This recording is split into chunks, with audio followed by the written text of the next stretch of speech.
If you have noticed, in my last few videos that I have talked about the Mughal Empire was surprisingly tolerant, especially when you compare it to what came before and what came after it. Those were big yikes. That was until the rise of this one particular man, lovingly known as the worst human to ever exist, if we go by the recent political discourse. He is a solid second or third on my list, if we don't include the British, that is. How can a whole group of people, a whole nation, suck so much? Aurangzeb was a Islamist and a bigot that tortured and killed many Sikh heroes and Maratha warriors. He destroyed many temples and gurudwaras and tried to introduce Sharia law to the empire. So many Hindus died during his reign that some people even call this a holocaust.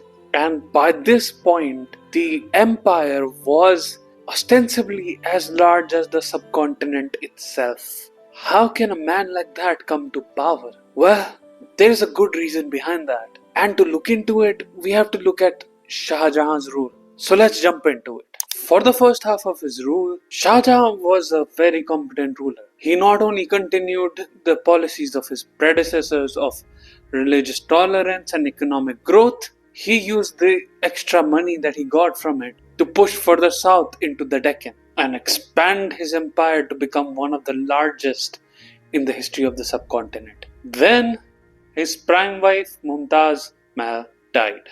And in his grief, he built her a mausoleum so expensive that it bankrupted an empire. Now, at first, Shah Jahan had not expected the cost of Taj Mahal to skyrocket as much as it did. So he kept up his economic policies and expansion of his empires while Taj was being built in the initial years. But with time, the project expanded in scope and cost. It took 22 years to build it, far longer than he had anticipated. This was practically his whole rule, and it had costed the empire so much that it had nearly emptied the coffers. But the empire would have survived and recovered if he had stopped there. Shah Jahan, though, was addicted to building mega projects. For one, he rebuilt and renovated Delhi and called it Shahjahanabad in order to shift the capital from Agra back to Delhi. This in itself was an insanely expensive project that nearly matched the Taj Mahal in cost. And well, he didn't stop there, as he decided to commission another Taj Mahal. This time made of black marble, which is 2 to 3 times more expensive than normal white marble that the normal Taj Mahal is built of. And he wanted to do it to make a mausoleum for himself. This was a step too far for the kingmakers of the Mughal Empire. They had Shah Jahan arrested and thrown into prison that overlooked his prized Taj Mahal.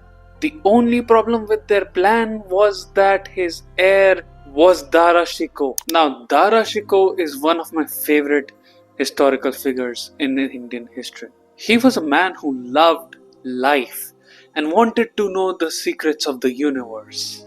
He studied Sufi, Hindu, Jain, Sikh, and Buddhist texts extensively.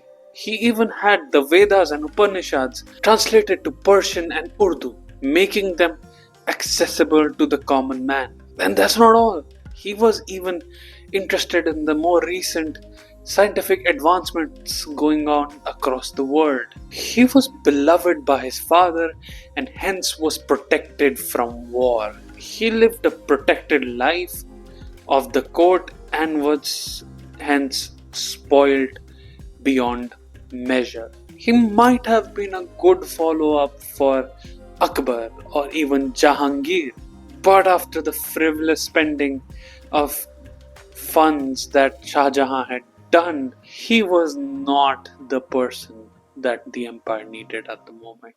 Aurangzeb, on the other hand, was the prince that was in charge of most of the empire's gains in the Deccan Plateau. He had lived the life of warfare and hardship. He knew battle tactics, he knew economics, and he knew the dire shape the empire was in. He had the army's mandate to become the emperor, and by extension, that meant he had the court's mandate. They invited him to take the peacock throne of Delhi to become the Mughal emperor.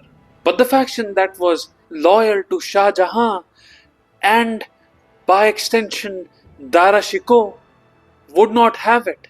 This caused a civil war between the two factions. And Aurangzeb, with all his battle experience, won. He beheaded his brother and brought his head to his father in his prison. And he left his father with the head. His screams of shock and sorrow could be heard for days after. Shah Jahan would spend his last days in the prison, often visited by his daughter. She was his only companion, and Aurangzeb never visited his prison cell again.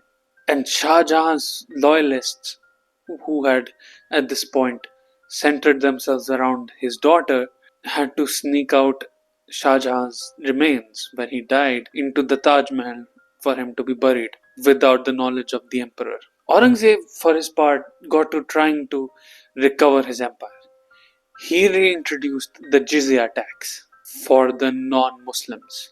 Not just for his hate for the non-Muslims, that was there, but also so that he can raise more revenue to refill the empty coffers that had resulted from Shah Jahan's frivolous spending. He would be so anti-frivolous spending that he would even weave his own clothes and not spend a lot on his own self.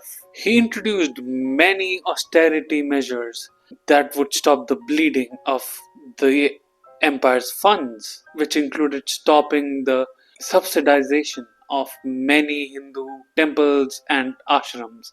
And when temples would refuse to pay their fair share of taxes, he would have them destroyed. Naturally, the Hindus grew disgruntled because of this, so they rebelled. Aurangzeb then cracked down on them so hard that he would kill more throughout his tenure than people would die in one of the British famines centuries later. But once more, there were dual motives behind everything he did. For one, he was an Islamist hardliner, and he believed in the superiority of Islam over every other religion. And for the other, he wanted to figure out a way to maintain his control over the most of the empire without the empire going bankrupt. In short, he wanted to avoid the collapse of his empire. And honestly, his rule was still significantly better than that of the Delhi Sultanate. The Mughal Empire still had the meritocratic and secular systems that Akbar had built. This allowed many Hindus to remain in positions of power and many temples to still be funded by the state.